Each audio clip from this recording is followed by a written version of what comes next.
Hello guys, welcome back to my channel. কেমন আছো সবাই? আশা করি ভালো আছো। তো তোমরা দেখছো তন্ময় ইয়ামি কিচেন। তো বন্ধুরা, আজকে আমরা কি করতে চলেছি তোমরা হয়তো ভিডিওটা দেখে বুঝতে পারছো। তো বন্ধুরা, আজকে আমরা তৈরি করতে চলেছি পুরীর মতন খাজা। তো বন্ধুরা, এই রেসিপিটা কি করে আমি তৈরি করি চলো দেখে নেওয়া যাক। তো বন্ধুরা, এখানে আমি নিয়ে নিয়েছি একটা পাত্রের মধ্যে ময়দা। তো বন্ধুরা, আমি এখানে 400 গ্রাম ময়দা নিয়েছি, দেখতেই পাচ্ছ। এবার আমি দিয়ে দেবো সামান্য পরিমাণ লবণ। আর লবণটা দিয়ে আমি ময়দাটার সাথে লবণটা ভালো করে মিশিয়ে নেব। এরপরে আমি দিয়ে দেবো এখানে তেল। তো বন্ধুরা, আমি এখানে রিফাইন তেল ব্যবহার করেছি। আপনারা চাইলে এখানে ঘিও ব্যবহার করতে পারেন। রিফাইন তেলেও হবে, ঘি ব্যবহার করলেও এখানে হবে। তো এখন আমি ময়দাটা ভালো করে মাখিয়ে নেব। তো বন্ধুরা, দেখতেই পাচ্ছ তেল দিয়ে আমি ময়দাটা ভালো করে মাখিয়ে নিচ্ছি।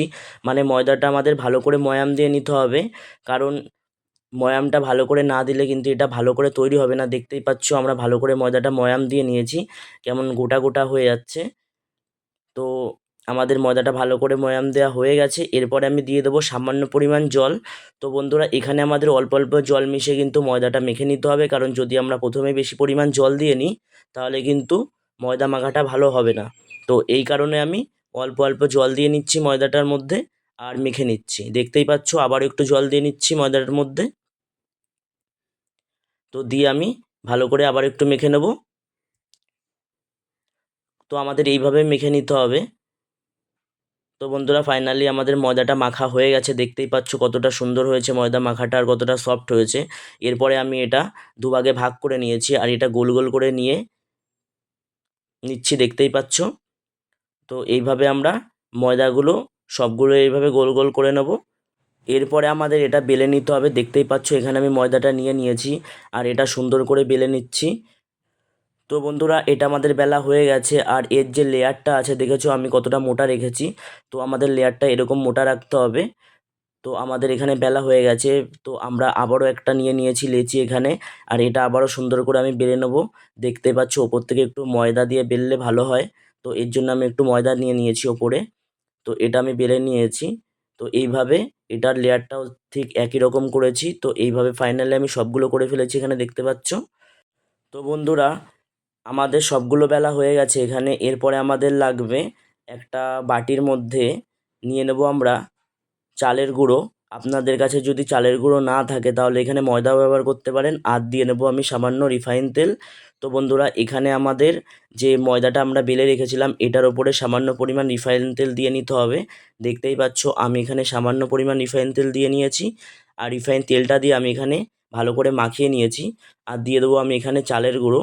তো আমি চালের গুঁড়োটা ওপর থেকে এরকম ছিটিয়ে দিচ্ছি, দেখতেই পাচ্ছ। তো চালের গুঁড়োটাও আমাদের এখানে মাখিয়ে নিতে হবে। তো আমরা যে ময়দাটা রুটির মতন বেলে রেখেছিলাম সেটা আবারও আমি এর উপরে দিয়ে দেবো। আর এটা দিয়ে আমি আবারও একটু সামান্য তেল মাখিয়ে নেব।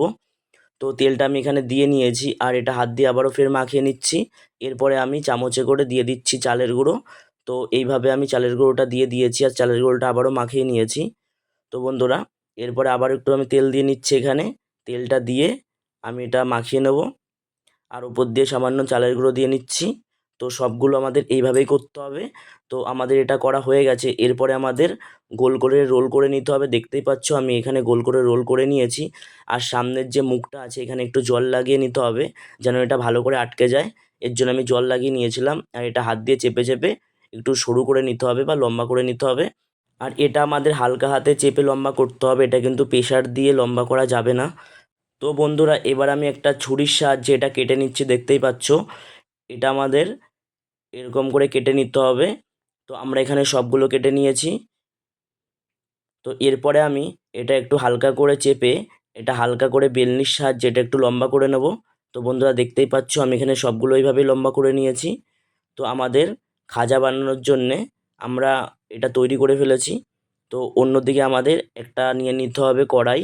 আর কড়াইয়ের মধ্যে দিয়ে দিতে হবে তেল।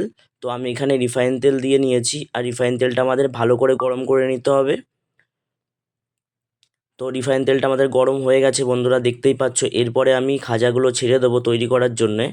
তো আমি এখানে দিয়ে দিয়েছি আর এটা আমাদের ভাজা হচ্ছে, কত সুন্দর দেখতেই পাচ্ছ। আর এটা ভাজার সময় আমাদের এখন গ্যাসের ফ্লেমটা আস্তে দিয়ে নিতে হবে, নাহলে কিন্তু এটা বাইরে থেকে পুড়ে যাবে আর ভিতর থেকে কাঁচা থেকে যাবে। এর জন্য আমাদের গ্যাসের ফ্লেমটা আস্তে দিয়ে নিয়ে ভাজবো। তো বন্ধুরা আমাদের এখানে ভাজা কমপ্লিট হয়ে গেছে, দেখতেই পাচ্ছ। এরপরে আমি এটা তুলে নেব। তো বন্ধুরা এটা আমি একটা প্লেটের মধ্যে তুলে নিয়েছি। তো এইভাবে আমি সবগুলো এখানে তুলে নেব।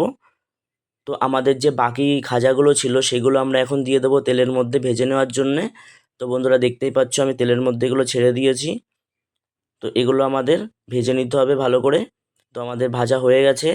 তো এটা আমরা তুলে নেবো এখন এক এক করে। তো বন্ধুরা দেখতেই পাচ্ছ আমি এটা প্লেটের মধ্যে তুলে নিচ্ছি। আর এগুলো আমাদের ফাইনালি সবগুলোই ভাজা হয়ে গেছে। তো অন্যদিকে আমাদের প্যানের মধ্যে দিয়ে দিতে হবে চিনি। তো বন্ধুরা আমি এখানে চিনি ব্যবহার করেছি 1 বাটি। তো চিনিটা দিয়ে আমাদের এখানে দিয়ে দিতে হবে জল। আর আমাদের এটা ভালো করে বন্ধুরা একটা শিরা তৈরি করে নিতে হবে। এর জন্য আমাদের এটা ভালো করে জাল দিতে হবে। তো বন্ধুরা এটা আমরা ভালো করে জাল দিয়ে নিয়েছি, দেখতেই পাচ্ছ আমাদের চিনির শিরাটা প্রায় তৈরি হয়েই এসেছে। তো আমাদের শিরাটা প্রায় তৈরি হয়ে গেছে, দেখতেই পাচ্ছ।